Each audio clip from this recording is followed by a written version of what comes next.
We're here at Vince Old Fort National Historic Site.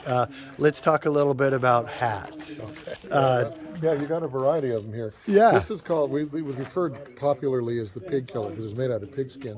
It was apparently the design came from the British, and I don't know why the Army did it. I think they wanted something that was durable and you could take it off and fold it and that kind of stuff.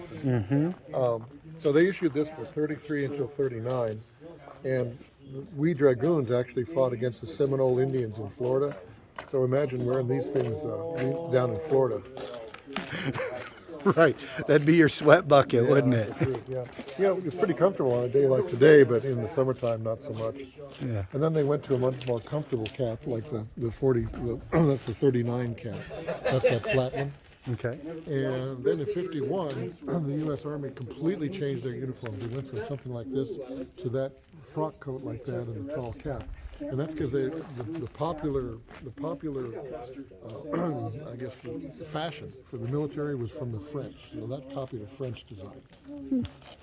And they kept that until just before the Civil War, with some changes of headgear and stuff like that.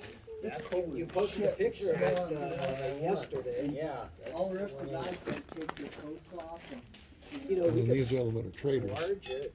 He represents, as far as I know, a Delaware Indian, and you would have seen those here at Vince Old Fort in the 1840s. Okay. As you know, the fort existed until, they're not really sure, about 33 until 1849 when it was abandoned. Well, thank you for taking a moment to talk about the hats. The military wear here. Yeah, military is very much a slave to fashion, just like the popular culture is. Very good. Out here at Vince Old Fort National Historic Site with the live reenactment going on for Veterans Day.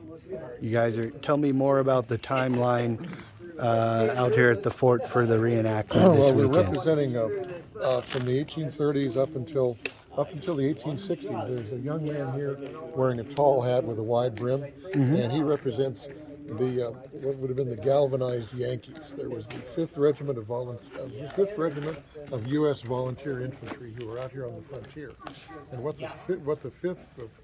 1st through the 6th regiments of Volunteer Infantry were all made up of Confederate. There were Confederates who'd been captured by the Union. They were prisoners of war, but they gave them the opportunity to be released from prisoner of war camp custody to serve in the United States Army out here on the frontier. So they were volunteer infantry soldiers. So he's dressed in there he is over there. He can tell you a lot more about it, but he's dressed in the uniform and equipped for the soldiers who were here in 1865, which was the beginning of the Indian Wars. So Thank you. that was called the Bloody Year on the Plains, 1865. So I would suggest you talk with him. Hey, Dutcher. You need to tell these folks about the Galvanized Yankees. They called them galvanized because they were plated. They now wore a blue uniform instead of a gray uniform. I assume that's what you are, right? Galvanized. I'll be honest, I'm new to the Civil War stuff. Okay, so he's dressed in a typical enlisted uniform.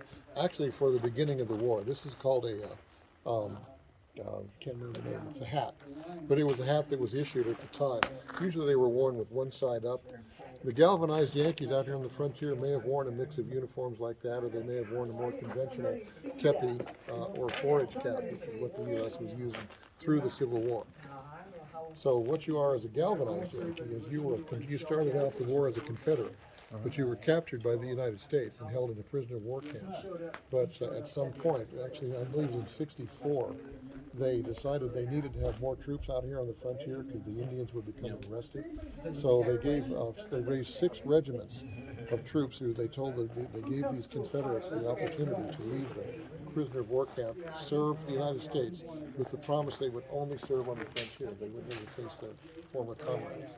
So they were called galvanized because they were galvanizing is when you put a layer of metal or something else. So they were galvanized because they just put a layer of uniform on. They made them blue instead of gray. There was I don't know Well, I think Fort Wise may have had some. You know, Fort Wise, which then became Fort Lyons. There was a small post that was established over by Pueblo called Fort Reynolds, and now it was manned in 1866 by the Fifth Infantry, but I don't know if there was any of the galvanized Yankees left at that time or not. Thank you. Thank you.